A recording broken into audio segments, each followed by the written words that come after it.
Hello everyone, welcome back to the channel. Knowing your iPhone model can be essential for troubleshooting, purchasing accessories, or just satisfying your curiosity.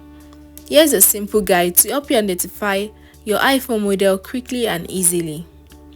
The first way to know your model is through the Setting app. Tap the Setting app on your home screen. Scroll down and tap General. Tap About.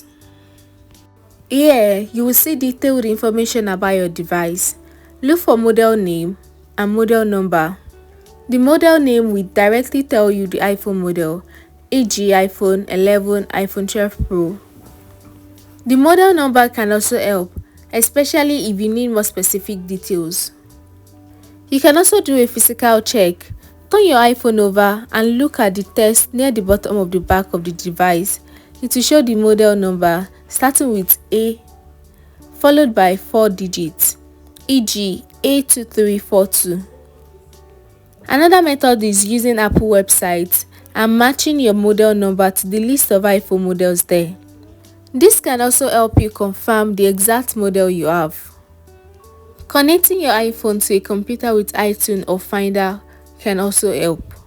And that's it guys, identifying your iPhone model is straightforward and can be done in several ways, whether through your device setting, a physical inspection, or using software tools. Knowing your iPhone model can help you better understand your device and ensure compatibility with accessories and service. Thank you so much for watching this video. If you found it helpful, please like, comment and subscribe, and I'll see you in our next one. Bye bye.